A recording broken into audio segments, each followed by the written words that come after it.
সাদাকাতুল ফিত্র। সাদাকাতুল ফিত্র, সাদাকা মানে কি আমরা জানি দান, সাদাকা মানে কি দান, আর ফিত্র মানে কি, ফিতর মানে ভাঙা। কি ভাঙা?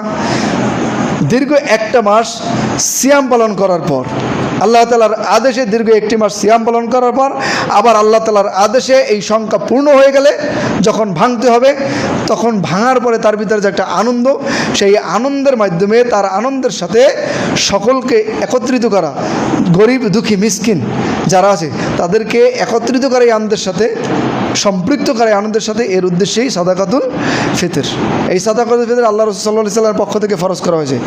আল্লাহ রাসূল সাল্লাল্লাহু আলাইহি সাল্লাম বলেন, ফরাদ রাসূলুল্লাহ সাল্লাল্লাহু আলাইহি সাল্লাম যাকাতুল ফিতর, তোমাদের জন্য সাদাকাতুল ফিতরকে ফরজ করা হয়েছে। যাকাতুল ফিতর বা সাদাকাতুল ফিতর দুইটা পরিভাষা এসেছে হাদিসে। এটা তোমাদের জন্য ফরজ করা হয়েছে তুহরাতুল লিস-সাইমি মিনাল লাগবি ওয়া মিনার রাফাস। এটা এই জন্য যে তুহরাতুল লিস-সাইমি, এই সায়েম যারা সিয়াম পালন করেছে তাদেরকে পবিত্র করার জন্য। পবিত্রতা কি? সিয়াম অবস্থায় সায়েম বিভিন্ন হয়তো টুকটাক মার্জনা মানে ভুল কথা বলেছে, কারোর সাথে ঝগড়া করেছে, অথবা কাউকে হয়তো গালি দিয়েছে, এই যে টুকটাক যে ঝগড়া বিবাদ হয়েছে সিয়াম পালন করার পর অনিচ্ছা সত্ত্বেও, এই সমস্ত যে ছোটোখাটো ভুল, এর থেকে আল্লাহ তাআলা তাকে পরিত্রাণ করার জন্য এই সাদাকাতুল ফিতরের জন্য তাকে ফরজ করেছেন। আর একটা কি? ওয়ামিনার রফাত, এবং যে গুনহার কাজগুলো করেছে এর থেকে পবিত্র করার জন্য আল্লাহ সুবহানাহু ওয়া তাআলা আল্লাহ রসুলের মাধ্যমে এই সাদাকাতুল ফিতরকে ফরজ করেছেন। ওয়াতুমাতাল লিল মাসাকিন, আর একটা বিষয় মিসকিনদের খাদ্য। দেখছেন এখানে তিনটা বিষয় করছে। একটা তুহরাতুল লিস-সাইমি, সায়েম যিনি তাকে পবিত্র করার জন্য, মিনাল লাগবি ওয়ার রাফাস, যে সমস্ত অপ্রয়োজনীয় বা যেটা কামনা করার না এই রকমের তার আচার ব্যবহার থেকে তাকে পবিত্র করার জন্য, এবং মিসকিনদের খাদ্য এটা প্রদানের জন্য আল্লাহ সুবহানাহু ওয়া তাআলা এই যাকাতুল ফিতর বা সাদাকাতুল ফিতরকে ফরজ করা হয়েছে। মানে আদ্দাহা ক্বাবলা সলাহ, আর যেই ব্যক্তি ঈদের সলাতের পূর্বেই এই সাদাকাতুল ফিতর আদায় করবে, ফাহিয়া যাকাতুল মাকবুলা, ফাহিয়া যাকাতুম মাকবুলা, তাহলে তার এই সাদাকাতুল ফিতর বা যাকাতুল ফিতর এটাকে কবুল হবে। তার মানে তার এই ফিতর আদায় কবুল হবে যদি ঈদের সালাতের পূর্বে সে আদায় করতে পারে। ওয়ামান আদ্দাহা বা'দাস সালাহ, আর যেই ব্যক্তি এই সাদাকাতুল ফিতর আদায় করবে ঈদের সালাতের পরে, ফাহিয়া সাদাকাতু মিন সাদাকাত, তাহলে এটা তার জন্য সাধারণ সাদাকা হিসাবে পরিগণিত হবে। সাধারণ সাদাকা কিন্তু ফরজ না, সাধারণ সাদাকা ফরজ, কিন্তু সাদাকাতুল ফিতর কি ফরজ। কেউ যদি ঈদের সালাতের পূর্বে সাদাকাতুল ফিতর আদায় করে তাহলে এটা তার কবুল হবে সাদাকাতুল ফিতর হিসাবে, আর যদি ঈদের পরে আদায় করে তাহলে এটা তার জন্য সাধারণ সাদাকা হিসাবে কবুল হবে। সাদাকাতুল ফিতর যেটা ফরজ করা হয়েছে সেটা কিন্তু আর হবে না। আন্না নবী সাল্লাল্লাহু আলাইহি সাল্লাম আমার আবি যাকাতুল ফিতরি ক্বাবলা খুরুজিন নাসি ইলা সালাহ, আল্লাহ রাসূল আমাদেরকে আদেশ করেছে লোকজন যখন ঈদের সালাতে বের হয় তার পূর্বেই যেন সে যাকাতুল ফিতর বা সাদাকাতুল ফিতরকে আদায় করে। ফারাদ রাসূলুল্লাহ সাল্লাল্লাহু আলাইহি সাল্লাম যাকাতুল ফিতরি সুআম মিন তামরিন, আল্লাহ রাসূল সাল্লাল্লাহু আলাইহি সাল্লাম যাকাতুল ফিতর আদায় করেছেন সুআম মিন তামরিন, একসা খেজুর, আর সুআম মিন শাইরিন, একসা জব, আলাল আবদি ওয়াল হুররি, সেটা আপনার আলাল আবদি ওয়াল হুররি স্বাধীন হোক অথবা কৃতদাস হোক, যেই হোক না কেন, ওয়া যাকারি ওয়াল উনসা, নারী হোক অথবা পুরুষ হোক, ওয়া সগিরি ওয়াল কাবির, ছোট হোক অথবা বড় হোক, মিনাল মুসলিমিন, মানে মুসলিমদের মধ্যে ছোট হোক বড় হোক, গরিব হোক ধনী হোক, গরিবের জন্য সাদাকাতুল ফিতর আদায় করা যাবে। আসতেছি সামনে। এটা যদি সে স্বাধীন হয় তাহলে দিতে হবে, যদি সে দাস হয় তাহলে দিতে হবে। দাসের পক্ষ থেকে আদায় করবে কে? মুনিফ। দাসের পক্ষ থেকে আদায় করবে কে? মুনিফ। এভাবে তাকে আদায় করতেই হবে। ওয়া আমারা বিহা আন্না তুআদ্দি ক্বাবলা খুরুজিন নাসি ইলা সালাহ, আর আমাদেরকে আদেশ করা হয়েছে লোকজন যখন সালাতে ঈদের সালাতে বের হয় তার পূর্বেই এটা আদায় করে নেয়া। আবু সাঈদ খুদরি রাদিয়াল্লাহু তাআলা আনহু বলেন, কুন্না নুখরিজু ফি আহাদি রাসূলিল্লাহ সাল্লাল্লাহু আলাইহি সাল্লাম ইয়াউমাল ফিতরি, এই ফিতরের দিনে মানে ঈদুল ফিতরের দিনে আমরা এই যাকাতুল ফিতর বা সাদাকাতুল ফিতর রাসূলের যুগে আদায় করতাম সুআম মিন তুআমিন, আমরা একসা খাদ্য দ্বারা এটা আদায় করতাম।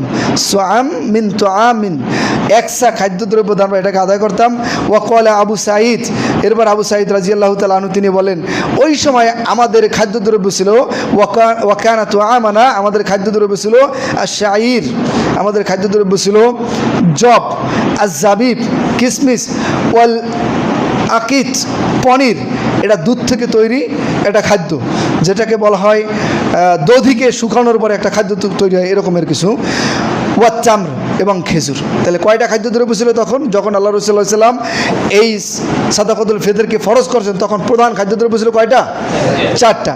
একটা ছিল জব, একটা ছিল খেজুর, একটা ছিল পনির, আর একটা ছিল কি কিসমিস। কিসমিস মানে আঙ্গুর হতে পারে, আঙ্গুর শুকিয়ে যেটাকে তৈরি করে সেটা কিন্তু বলা হয় কিসমিস। এই 4টি খাদ্যদ্রব্য ছিল কি তখনকার সময়ে যাকাতুল ফিতর হিসাবে ফরজ। এবং তিনি বলছেন যে আমরা আল্লাহ রসুলের যুগে এই খাদ্যদ্রব্য দ্বারা সুআম মিন তুআমিন খাদ্যদ্রব্য দ্বারা আমরা সাদাকাতুল ফিতর আদায় করতাম। এখন উল্লেখযোগ্য বিষয় হলো আমাদের দেশে যে অর্ধসা, এখানে একসার কথা বলছেন, একসা। এখন এই সায়ের মাপ এইটা একটা পরিমাপক, এটাকে বলা হয় মুদ। এক সায়ের 4 ভাগের 1 ভাগ। যেভাবে আমাদের দেশে যে ওই যে কনডেন্স মিল্কের যে পট ছিল, পট একসময় কিন্তু ছোটোকালে আমরা দেখতাম গ্রামের মহিলারা ওই পট ব্যবহার করতো, তারা এক পটকে 1 পোয়া বলতো। আপনারা জানেন কিনা, 4টা যখন মাপতো তখন বলতো 1 সের বা 1 কেজি। ঠিক এটাও ওই রকমের একটা পরিমাপক। তো মদিনার থেকে আল্লাহ রাসূল সাল্লাল্লাহু আলাইহি সাল্লাম যে পরিমাপক ব্যবহার করেছেন সেই পরিমাপকের অবিকল পরিমাপক এখন পর্যন্ত মজুদ সেখানে আছে, আলহামদুলিল্লাহ। সেই পরিমাপকেরই এইটা একটা নকল, হুবহু ওই নকলটা এটা। এটার 4 মুদ যখন আপনি এটারে চাল পরিপূর্ণ দেবেন, দেওয়ার পরে ওটাকে এভাবে করে আপনি কেটে দেবেন, হাতটাকে এভাবে রাখবেন, এভাবে রেখে এভাবে ধরে এভাবে উপর থেকে কেটে দেবেন। উপর থেকে কেটে দিলে উপরে যতটুকু এভাবে রাউন্ড থাকে, ওই যতটুকু পরিমাপ থাকে এভাবে 4 মুদ আপনি এক জায়গায় রাখলে যেটা হবে সেটা হলো আপনার 1 সা। সেটা কি 1 সা। আর এটা যদি আপনি ওজন করেন, চালের কোয়ালিটির উপরে কিন্তু কম বেশি হতে পারে। এমন চাল আছে যেমন যে শুকনো চাল, আতপ চাল যেটাকে বলি, সেটা কিন্তু ওজন কম হয়। আর যেটা ভাতের জন্য যেই চালটা, ওই চালটা কিন্তু ওজন বেশি হয়, তাই নয় কি? সেই চালটায় ওজন বেশি হয়। এই জন্য ভাতের চালটা যদি আপনি দেন তাহলে সেটাই কিন্তু ওজন বেশি হবে। আর যদি আপনি আতপ চাল দেন, যদি আতপ চাল আমাদের প্রধান খাদ্য নয়, অতএব আতপ চালটা আমরা এখানে ধরবো না। যেহেতু প্রধান খাদ্যদ্রব্য থেকেই আপনার প্রধান খাদ্যদ্রব্য থেকেই সাদাকাতুল ফিতর আদায় করা ফরজ। তা আমাদের প্রধান খাদ্য কি? চাউল। অতএব আমরা চাউলই দেওয়ার চেষ্টা করব। যদিও আমাদের সমাজে অর্ধসা বলা হয়। দেখেন, যারা অর্ধসা এখন টাকায় পরিণত করেছেন, সাহাবায়ে কেরামের যুগে মুয়াবিয়া রাদিয়াল্লাহু তাআলা আনহু যখন মদিনায় আসলেন, মদিনায় এসে তিনি এই যে প্রধান 4টি খাদ্যদ্রব্য, এই যে জব, খেজুর, কিসমিস, পনির, এই খাদ্যদ্রব্যের বিপরীতে তিনি একটা নিজের ইস্তেহাদ পেশ করলেন। তিনি সিরিয়া থেকে যখন আসলেন মদিনায়, আসার পরে তিনি ইস্তেহাদ করলেন, তিনি পেশ করলেন যে শামের বা সিরিয়ার অর্ধসা মানে 1 সায়ের অর্ধেক গম সমপরিমাণ এই মদিনার 1 সা খেজুর।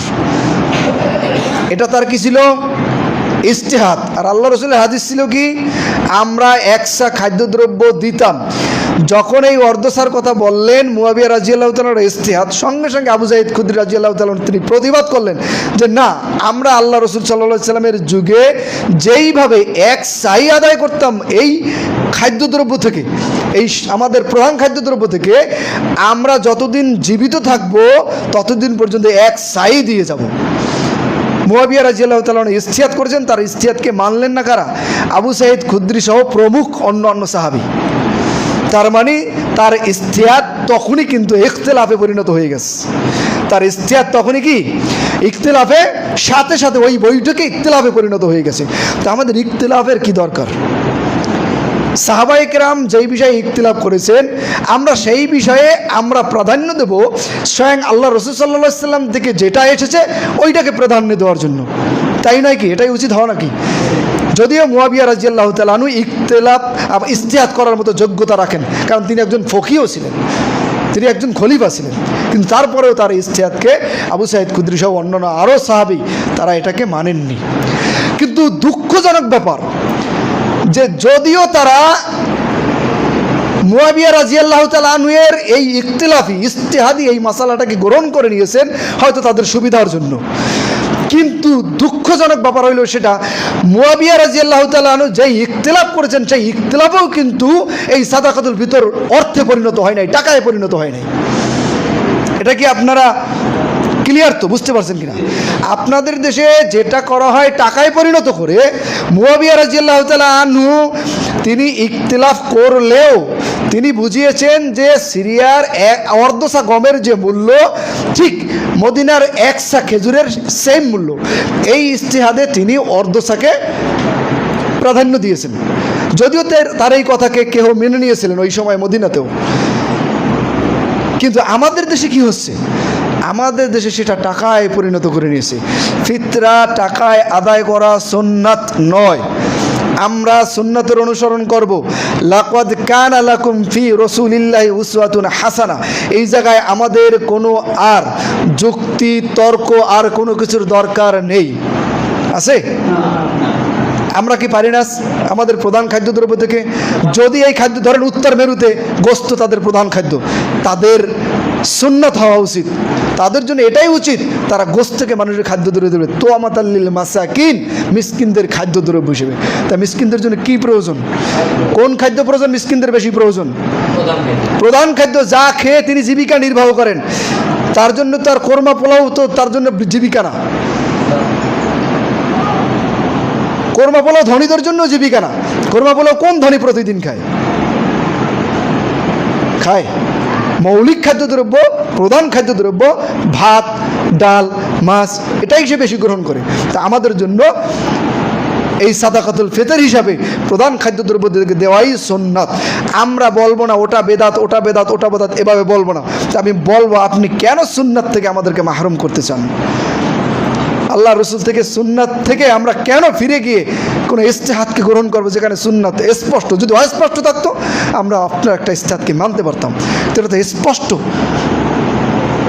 সো আমিন তো আমিন, এখানে বলছেন একসা খাদ্য দ্রব্য, এইটা বলার পরে আবার সুন্দরভাবে স্পষ্ট করলেন এই একসা খাদ্য দ্রব্যের ভিতরে একসা খেজুর, একসা পনির, একসা জব, একসা পনির।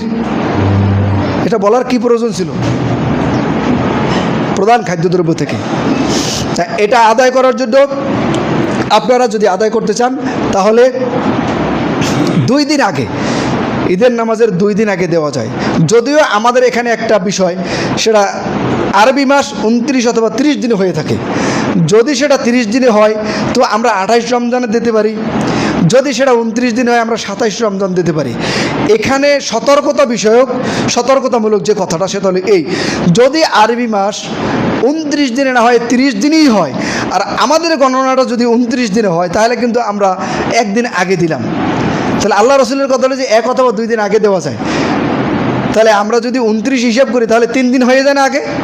হিসাব বুঝতে পারছেন কিনা? তাহলে আমরা 30 দিনের হিসাব করব, 30 দিনের হিসাব করে 2 দিন আগে হিসাব করব, তাহলে 1 দিন আগে হইলেও সমস্যা নাই। কিন্তু যদি 29 হিসাব করি তাহলে 1 দিন আগে আদায় হয়ে যেতে পারে, আর যদি 1 দিন আগে আদায় হয়ে যায় তাহলে আমাদের ফিতর আদায় হবে না। বুঝতে পারছেন কথা? ক্লিয়ার তো? আর এই সাদাকাতুল ফিতর ওয়াজিব হয় কখন? ওয়াজিব হয় যখন ঈদের চাঁদ দেখা যায়। ঈদের চাঁদ দেখার সাথে সাথে এটা ওয়াজিব হয়ে যায়, আপনি তখন থেকে এটা আদায় করতে পারবেন। তবে উত্তম সুন্নাত হলো যে আপনি ফজরের পর ঈদের সালাত আদায় করতে যাওয়ার যে সময়, যাওয়ার আগেই আদায় করে নেওয়া, এটা সবচেয়ে উত্তম। এখন আপনার সুবিধা মতো কাজ করবেন, আপনার জন্য 3টা অপশন। কিন্তু সাদাকাতুল ফিতর আমরা খাদ্যদ্রব্য ব্যতীত কেউ দিব না। ইনশাআল্লাহ এই মুহূর্ত এটা আপনারা নিয়ে যেতে চাইলে নিয়ে যেতে পারবেন, অথবা যদি নিয়ে যেতে না চান কেউ, তাহলে এটা এখানে এসে এই খাদ্যদ্রব্য এনে মেপে একটা পরিমাপ করে অনুমান করে যদি 500 গ্রাম হয় আপনি 600 গ্রাম বেশি দিবেন, কারণ 100 গ্রাম বেশি দিবেন। সাদাকাতুল ফিতর তো আদায় হবেই, ওই 100 গ্রামের জন্য আপনার সাদাকা আদায় হয়ে যাবে। বুঝতে পেরেছেন? এটা আপনারা দিতেছেন কেন? যদি কম যেন না হয়। এটা তো হক, এটা মুসকিনদের হক না, কম যেন না হয়। আমরা এটা মেপে তারপরে পরিমাপ করে নেবেন। এরপরে আমাদের এই শেষ দশকে আরেকটি কাজ, সেটা হলো ঈদের নামাজ। ঈদের নামাজ আদায় করা সকাল সকালই সুন্নাত, সকাল সকালই সুন্নাত। ইশরাকের পরই ঈদের সালাত আদায় করা সুন্নাত। যদি ঈদুল ফিতরের সালাত একটু দেরি করে আদায় করা যায়, যেহেতু এখানে একটি কাজ রয়েছে, ফিতর পৌঁছে দেওয়া, সাদাকাতুল ফিতর পৌঁছে দেওয়া, তারপরেও বেশি দেরি না, সেটা হতে পারে 7টা বা 7:15। তারিখটা সময়টা বলে দেবো এখন, 7টা। আমাদের এই মসজিদের পক্ষ থেকে আপনারা যারা আছেন, আমাদের যে এই বাম পাশে যে জায়গাটা আছে, এখানেই ঈদের নামাজ হবে ইনশাল্লাহ। আপনারা সকালে 7টার মধ্যে এখানে থাকবেন, 7টায় সালাত শুরু হয়ে যাবে। ঈদের নামাজে ঈদের দিন প্রথম কাজ কি? সালাত আদায় করা। ঈদের মাঠে ঈদের দিন প্রথম কাজ সালাত আদায় করা। আর মুসল্লিদের ঈদের দিন